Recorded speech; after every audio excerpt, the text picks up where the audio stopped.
দীর্ঘ ৩৫ বছর পর আগামীকাল অনুষ্ঠিত হবে চট্টগ্রাম বিশ্ববিদ্যালয় কেন্দ্রীয় ছাত্র সংসদ চাকসু হল ও হোস্টেল সংসদ নির্বাচনে ভোটারদের মন জয় করতে গতকাল রাত ১২টা পর্যন্ত ব্যস্ত সময় পার করেন প্রার্থীরা।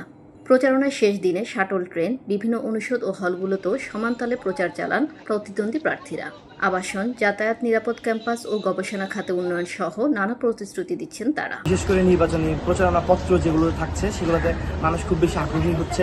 যেমন আমার একটা নির্বাচনী প্রচারপত্রে আমি ব্যালট পেপার দিয়েছিলাম, যেহেতু উৎসব মুখর একটা পরিবেশ, মানে যেদিকেই যাচ্ছি সবাই দেখতেছি ভোটাররা একদম খুবই সাগ্রহে সকলের লিফলেটে সংগ্রহ করতেছে, কারণ বাসায় গিয়ে প্রচারণা বেশ ভালোই হচ্ছে। আমাদের কম্বাইন লিফলেট এসেছে, আমরা সবাইকে দিচ্ছি স্টেশনে, ঝুপড়িতে, তারপর বিভিন্ন হলে যাওয়ার। তবে সুষ্ঠু নির্বাচনের প্রত্যাশা জানিয়ে ভোটাররা বলছেন, প্যানেল নয়, তারা ভোট দিবেন প্রার্থীদের যোগ্যতা বিবেচনায়। ৩০ বছর পর আমাদের চাকসু নির্বাচন অনুষ্ঠিত হচ্ছে। এটা একটা শিক্ষার্থীদের প্ল্যাটফর্ম। তো আমরা চাই না কোনো নির্দিষ্ট কিছু রাজনৈতিক দলের প্ল্যাটফর্ম হোক এটা।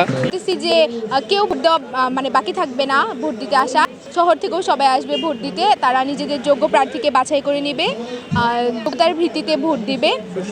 আমাদের যে প্রার্থীরা আছে সবাই মোটামুটি অনেক কোয়ালিটিফুল এবং তারা সিস্টেম বেজ রাজনীতি করে।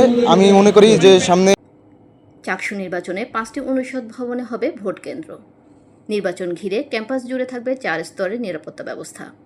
এদিকে নির্বাচনের সব প্রস্তুতি সম্পন্নের কথা জানিয়েছেন নির্বাচন কমিশনার অধ্যাপক ডক্টর মনির উদ্দিন। এবার নির্বাচনে মোট ভোটার ২৭,৫১৬ জন শিক্ষার্থী।